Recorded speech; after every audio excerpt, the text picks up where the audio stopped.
नमस्कार, मेरा नाम है डॉक्टर पूरू धवन और आज इस वीडियो में मैं बताऊंगा कि गर्मी के मौसम में किडनी फेलियर पेशेंट कौन कौन से फ्रूट का यूज़ कर सकता है। क्योंकि गर्मी के मौसम में डिफरेंट और टेस्टी फ्रूट्स आना शुरू हो जाते हैं। पेशेंट को बहुत कन्फ्यूजन होती है कि कौन सा फ्रूट खाना है, कौन सा नहीं खाना, किससे फ़ायदा होगा, किससे नुकसान होगा। तो इसको हम डिटेल में इसमें वीडियो में चर्चा करेंगे। गर्मी के मौसम में सबसे ज़्यादा आने वाला फ्रूट जो होते हैं वो है तरबूज और खरबूजा। अब ये जो तरबूज और खरबूजा है, ये दोनों ही किडनी फेलियर पेशेंट के लिए अच्छे रहते हैं, कोई नुकसान नहीं होता। मगर इम्पॉर्टेंट होता है कि हम कितनी क्वांटिटी में ले रहे हैं, क्योंकि दोनों के अंदर वाटर कंटेंट बहुत ज़्यादा होता है। तो हम क्या करते हैं, इसकी मात्रा को कम रखते हैं। यानी अगर आपने तरबूज या खरबूजा खाना है तो आपने ध्यान के रखना है कि आपने 1 बाउल लेना है। तो आप उसे छीलो, काटो और उसको 1 बाउल में चाट बना के ले सकते हो। नमक नहीं डालना है, नींबू नहीं डालना, कुछ नहीं डालना, नॉर्मल इसको हम ले सकते हैं। और बहुत सारे फ्रूट्स आते हैं गर्मी के मौसम में। जामुन आने वाला है, जामुन हम यूज़ कर सकते हैं किडनी फेलियर पेशेंट में, और खासकर उन पेशेंट के अंदर जिनके अंदर डायबिटीज़ की भी दिक्कत देखने को मिलती है। मगर पूरे दिन के अंदर फ्रूट्स की क्वांटिटी वही 1 बाउल रहेगी। अब आप उसमें तरबूज लो, खरबूजा लो या फिर उसमें जामुन लो, बट हमने उसको एक्सीड नहीं करना। इसी तरह से एक और फ्रूट आता है जो हम सबको बहुत पसंद है, वो है आम। आम जो है वो किडनी फेलियर पेशेंट को बिल्कुल नहीं लेना। क्यों नहीं लेना? क्योंकि आम जो होता है, एक तो उसकी तासीर गर्म होती है, दूसरा आम को जब पकाया जाता है तो उसके ऊपर एक स्पेशल केमिकल का यूज़ किया जाता है। ये केमिकल हमारी किडनी को नुकसान पहुंचा सकता है, इस वजह से प्रिकॉशनरी बेसिस में हम इसको बंद कर देते हैं। तीसरा सबसे बड़ा कारण क्या होता है कि जो फ्रूट जो मैंगो है वो खट्टा में होता है, उसके अंदर एस्कॉर्बिक एसिड बहुत ज़्यादा होता है, उसमें सिट्रिक एसिड बहुत ज़्यादा होता है, उसमें विटामिन सी बहुत ज़्यादा मात्रा में होता है। एक हेल्दी पर्सन के लिए ये सारी चीज़ें ठीक हैं, मगर जब आपकी किडनी ख़राब हो रही होती है तो आपका ब्लड एसिडिक होना शुरू हो जाता है। क्यों? क्योंकि हमारी किडनी उस एसिड जो हमारी बॉडी में बन रहा है उसको यूरिन से बाहर नहीं निकाल पा रही, वो बॉडी में इकट्ठा हो रहा है। अब अगर आपकी ब्लड एसिडिक हो जाएगा तो आपकी किडनी को ज़्यादा नुकसान पहुंचाएगा, और इस कंडीशन को हम बोलते हैं मेटाबॉलिक एसिडोसिस।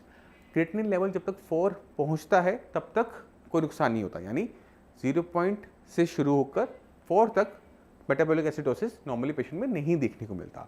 मगर जैसे ही क्रिएटिनिन के वैल्यूज़ 4 को क्रॉस करना शुरू करते हैं, मेटाबॉलिक एसिडोसिस शुरू हो जाता है, यानी एसिड इतना इकट्ठा हो जाता है कि वो किडनी को नुकसान पहुंचा सके।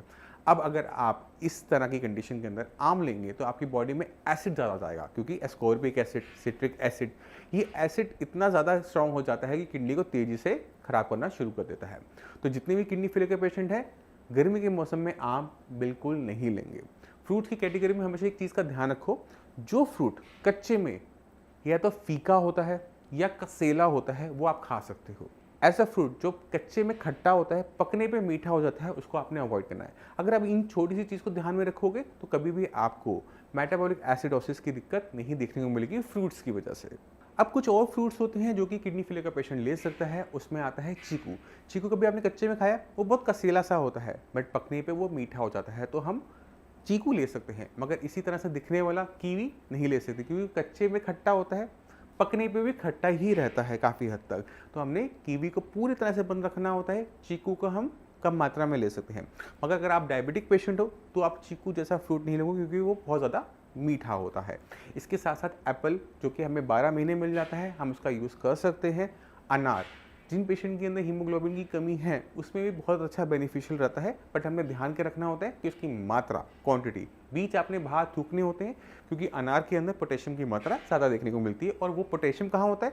उनकी सीड्स में होता है। तो आप अनार लीजिए, मुँह में चलाइए, जूस निकालिए, और जो उसके सीड्स हैं उनको बाहर स्पिट कर दीजिए, बाहर निकाल दीजिए, जिससे आपकी बॉडी में ताकत तो पूरी जाए बट पोटेशियम की मात्रा ना बढ़े। अब एक और फ्रूट जो बहुत कॉमनली हमें गर्मी के मौसम में देखने को मिलता है वो है अंगूर।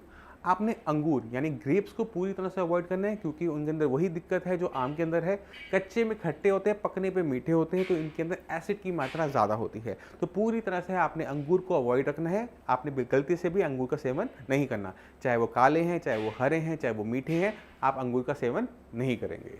तो मैं उम्मीद करता हूँ इस वीडियो से आपको बहुत अच्छा कंसेप्ट क्लियर हो गया कि कौन से फ्रूट्स खाने हैं, कौन से नहीं खाने, उनके नाम भी पता लग गए, और किस तरह से हम फ्रूट को आइडेंटिफाई कर सकते हैं कि वो हमारी किडनी के लिए ठीक है या नहीं है, उसके बारे में आपको पूरी जानकारी मिल गई। फिर भी आपके माइंड में कोई भी डाउट हो, कुछ भी पूछना चाहते हो, हमारी डॉक्टर की टीम हमेशा अवेलेबल रहती है, आप उनसे बात कर सकते हैं। मैं आपको अब कुछ रिपोर्ट्स दिखाना चाहूँगा, उन रिपोर्ट्स को देखिए और बाकी सारी जो वीडियो इस चैनल के ऊपर है उसको एक एक करके पूरी की पूरी वीडियोज़ को देखिएगा, तो आपको बहुत अच्छा आइडिया मिल जाएगा कि आपकी कंडीशन में क्या चीज़ अच्छी है, क्या चीज़ नहीं है, किस तरह से आप अपने क्रिएटिनिन को डाउन कर सकते हो, किस तरह से आप विदाउट डायलिसिस, विदाउट ट्रांसप्लांट अपनी बॉडी को अच्छा रख सकते हो। अब इसी के साथ मैं चलने की आगे चाहूँगा। मिलते हैं अगली वीडियो में, तब तक के लिए नमस्कार।